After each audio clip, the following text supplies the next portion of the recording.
আজ আমাদের সঙ্গে রয়েছেন আওয়ামী লীগের সাবেক সংসদ সদস্য মমতাজ বেগম। আপনাকে স্বাগত জানাই আমাদের অনুষ্ঠানে আসার জন্য। আপনার কাছ থেকে জানতে চাইবো, আওয়ামী লীগের হাজারো নেতাকর্মী পালিয়ে গেছেন ভারতে, যে শেখ হাসিনার পার্লামেন্ট নাকি এখন কলকাতায়, শেখ হাসিনার ক্যাবিনেট সদস্যরা কি সত্যি এখন দিল্লিতে? মমতাজ বেগম, আপনার একটু মন্তব্য শুনতে চাই। কাজ করতে গেলে ভালো মন্দ ভুল ত্রুটি থাকবে, স্বাভাবিক। কেউ ভুলের ঊর্ধ্বে না, আমরা কেউ না। অতএব ভুল ত্রুটিগুলো আপনারা ক্ষমা সুন্দর দৃষ্টিতে দেখে আমাকে কাজ করার সুযোগ দিবেন আশা করি আগামীতে। তো আজকে যে কথাটা আসলে বলার জন্য আপনাদেরকে আমি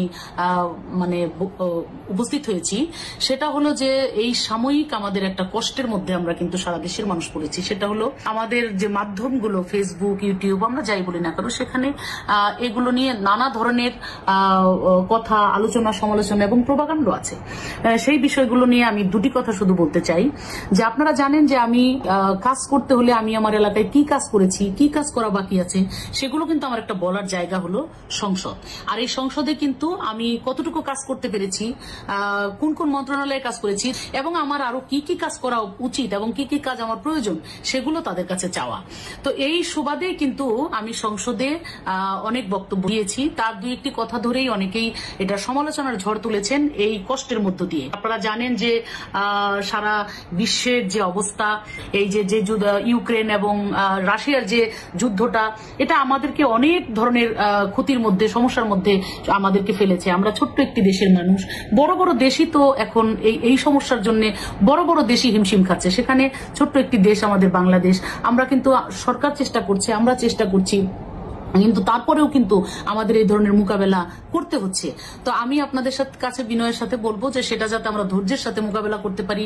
আমাদের সৃষ্টিকর্তা আছেন, আল্লাহ আছেন, আমরা আল্লাহর কাছে একটু পানা যেতে পারি যে আল্লাহ, তুমি আমাদেরকে এই সমস্ত মহামারীর থেকে আমাদেরকে তুমি একটু রক্ষা করো।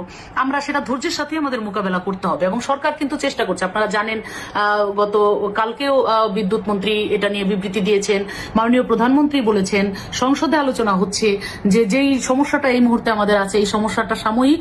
এটা আমরা, সরকার চেষ্টা করছে যে এটাকে, এই সাময়িক সমস্যাটাকে কেটে আমরা যেন আগামীতে বিদ্যুতের একটা সুন্দর একটা পরিবেশ আমরা তৈরি করতে পারি। হ্যাঁ, এখন আমি কেন বলেছিলাম সংসদে, আমরা কিন্তু, আপনারা জানেন, এটা তো মিথ্যা কথা নয় যে বিদ্যুৎ যে হারে সরকার উৎপাদন করে ঘরে ঘরে যেভাবে বিদ্যুতের লাইন দিয়েছে, এটা কিন্তু সত্যিকার অর্থে এটা প্রশংসা কুড়িয়েছেন সরকার। এবং সেই প্রশংসাই আমি করেছি যে আমার নির্বাচনী এলাকায় আগে 30% মানুষের ঘরে বিদ্যুৎ ছিল, আমি এখানে দায়িত্ব নেওয়ার পরে 100% মানুষের ঘরে বিদ্যুৎ দিয়েছি।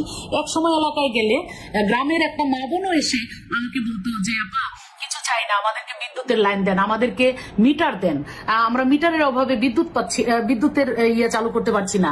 এই যে একটা সংকট ছিল, সেই সংকট কিন্তু আমরা মোকাবেলা করেছি তখন এবং সেগুলো মানুষের ঘরে ঘরে পৌঁছে দিয়েছি এবং মানুষ তখন খুশি হয়েছে এবং মানুষ অনেক দোয়া করেছে যে না, অনেক বছর যেটা হয় নাই স্বাধীনতার পরে, ঢাকার অনেক কাছে হওয়ার পরেও আমার নির্বাচনী এলাকায় এই সিংগাই হরিরামপুরে যেই উন্নয়ন হয় নাই, যে কাজ আমরা পাই নাই, সেটা কিন্তু আমরা এই সরকারের সময় পেয়েছি। আজকে সেই জন্যই কিন্তু আমি সংসদে বলেছিলাম যে আমরা যেভাবে, এই যে মানুষ আমাদেরকে চাইতো, এক সময় হয়তো এই চাওয়া পাওয়াটা থাকবে না। সরকার যেভাবে বিদ্যুতের উন্নয়ন করছে, যেভাবে আমরা লাইন দিয়েছি, যেভাবে আমরা মিটার ঘরে ঘরে পৌঁছে দিয়েছি, এখন কিন্তু সত্যিকার অর্থে গ্রামে গেলে বলেন আপা 2টা মিটার দেন, আপা 5টা মিটার দেন। মিটার দেওয়ার কিন্তু জায়গা আসলে খুঁজে পাওয়া যায় না, এটাই কিন্তু বাস্তব। আর সেই কথাটাই কিন্তু সংসদে বলা হয়েছিল, কিন্তু সেটাকে ভুল ব্যাখ্যা দিয়ে, ভুল ভাবে উপস্থাপন করে অনেকেই, অসাধু কিছু লোকজন, তারা খামাখাই 2টা বাজে কথা ফেসবুক, ইউটিউবে বলার চেষ্টা করছেন। আমি তাদের বিনীতভাবে বলবো যে আপনারা জ্ঞানী মানুষ, আপনারা যারা এই ধরনের ভুল ব্যাখ্যা দেন এবং বাজেভাবে এগুলাকে উত্থাপন করেন, আমি তাদেরকে বিনীতভাবে বলবো যে দেখেন, আমার কথার সত্যতা আছে, আমি সঠিক সময়ে সঠিক কথাই বলেছিলাম।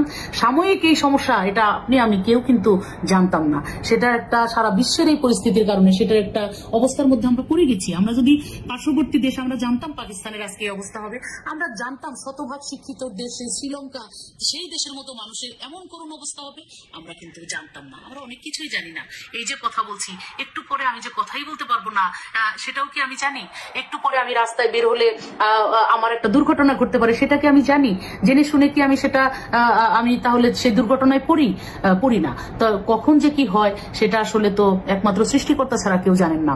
যখন আমি বলেছিলাম সত্যি সত্যি আমাদের বিদ্যুতের অবস্থা এত সুন্দর এবং ভালো ছিল এবং আমার শতভাগ বিদ্যুতায়ন আমার আসনে করেছি, মানুষকে দিয়েছি, মানুষ তো মহা খুশি হয়েছে। এবং এখন এই সাময়িক এই পরিস্থিতিটাকে ধৈর্যের সাথে আমাদের মোকাবেলা করতে হবে। সেই জন্য আমাদের সকলেরই ধৈর্য ধারণ করতে হবে, সকলেরই চেষ্টা করতে হবে, সরকারকে সহযোগিতা করতে হবে, আমাদের বিদ্যুতের খরচ কিভাবে কমানো যায়, কিভাবে এগুলাকে মোকাবেলা করা যায়, আমাদের সকলের সেটা উদ্যোগ নিতে হবে। দোষারোপ করে একে অপরের কাদা ছোড়াছুড়ি করে লাভ নেই, এগুলো আমাদের ক্ষতি বরং হবে, আমাদের অশান্তিই বাড়বে। আজকে দেখেন কেউ কেউ দেখা যায় যে ফেসবুকে আমি হঠাৎ করে ঢুকে দেখি একজন বলছে মমতাজের বাড়ি ঘেরাও করা হয়েছে, কেন? বিদ্যুৎ পাওয়া যাচ্ছে না তাই।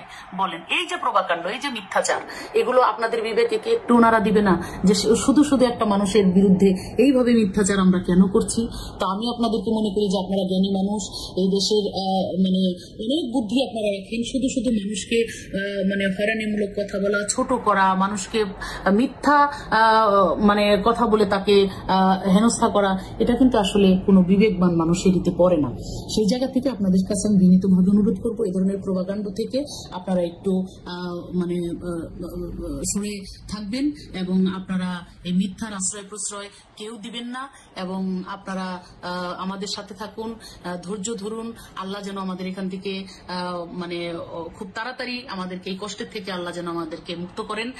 আমি একটু ব্যারিস্টার রুমিন ফারহানার কাছে যেতে চাই। ব্যারিস্টার রুমিন ফারহানা, আপনি মমতাজ বেগম যা বললো সেটা নিয়ে আপনার প্রতিক্রিয়া জানাতে পারেন। এই যে একটা পুরো সিস্টেমকে শেষ করে দেয়া, ধ্বংস করে দেওয়া, এমনকি অ্যামিকাস কিউরি যারা ছিলেন তারাও কিন্তু সকলেই, একজন বোধহয় বাদ, তারা প্রত্যেকেই তত্ত্বাবধায়ক সরকারের পক্ষে কথা বলেছেন এবং যে বিশিষ্টজনদের মতামত নেওয়া হয়েছে প্রায় শখানেক, তারাও মোটামুটি তত্ত্বাবধায়ক। না না, ঠিক আছে, আপনার এই বক্তব্যের সাথে কোনো দ্বিমত নাই, কিন্তু যেটি আসলে প্রফেসর হাবিব মিল্লাত যে প্রসঙ্গটি তুলেছিলেন যে আসলে তত্ত্বাবধায়ক সরকার ব্যবস্থাকে নিয়ে যে এই বিতর্ক, এই মতামত, জাস্টিস কে এম হাসান থেকে তার শুরু, বিচারকদের বয়স বাড়ানো নিয়ে ব্যারিস্টার মওদুদ আহমেদ তার বীজ বপন করেছিলেন, সেটি জনাব ইয়াজউদ্দিন আহমেদকে তত্ত্বাবধায়ক সরকারের প্রধান উপদেষ্টা করে তার পরিণতি দিয়েছিল বিএনপি সরকার।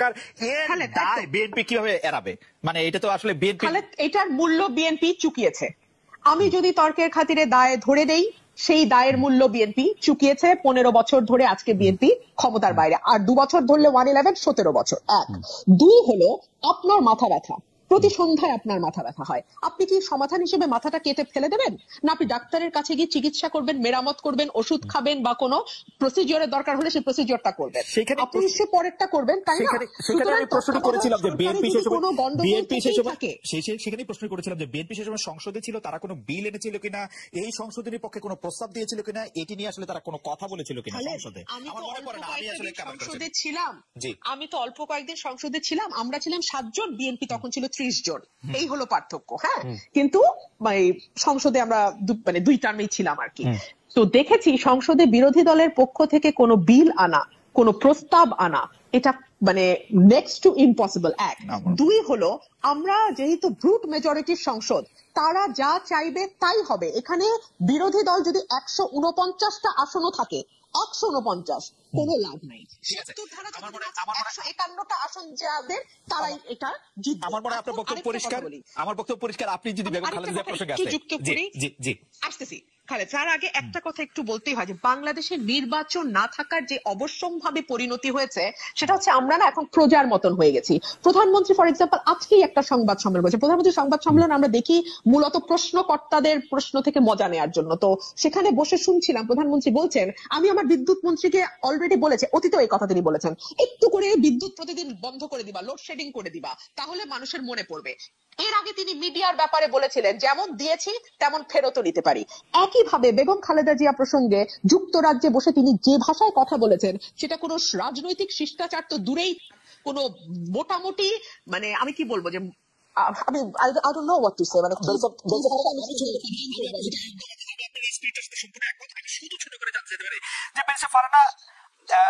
পনেরো আগস্টকে একটি উৎসবের দিন হিসেবে কেক কেটে পালন করাটা সম্পর্কে বিএনপির আসলে দলীয় অবস্থাটা কি, এবং যেই জন্মদিনটা আসলে যে জন্মদিনটা 15ই অগস্ট কারো জন্মদিন হতেই পারে না, সেটা জন্মদিন না, সেটা জন্মদিন না, সেটা 94 সালে পর্যন্ত শুরু হয়েছে। না না, সেটা এখনো বলে যে বেগম জিয়ার জন্মদিন 15 আগস্ট।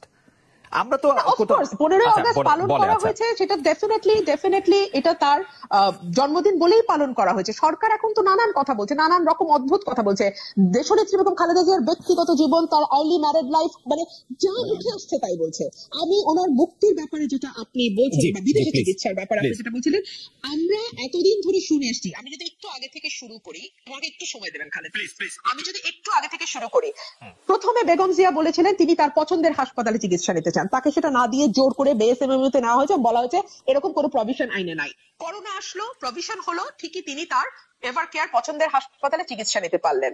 এই যে শুরু হলো, তারপর থেকে আমরা দেখলাম যে সরকার শুরুতে একরকম বলে, পরে সেটা তারা চেঞ্জ করে। শুরুতে আমাদের আইনমন্ত্রী বললেন 401-এ কোনো মানে প্রভিশন নাই তাকে বিদেশে চিকিৎসা করতে দেওয়ার, যদি যেতে হয় তাকে আবার জেলে যেতে হবে, জেলে গিয়ে আবার সরকারের কাছে আবেদন করতে হবে, নতুন করে সরকারের কাছে আবেদন করতে হবে। এবং এইবার আইনমন্ত্রী বললেন, যখন প্রধানমন্ত্রী দেশের বাইরে, তিনি বললেন স্বরাষ্ট্রমন্ত্রীর কাছ থেকে তিনি পেয়েছেন আবেদনটি, সেটা তিনি পরিবার থেকে আবেদন করা হয়েছে বিদেশে চিকিৎসার জন্য, সেটা তিনি দেখবেন, আইনি কিছু বিষয় আছে, সেটা দেখে শুনে তিনি 2-1 দিনের মধ্যে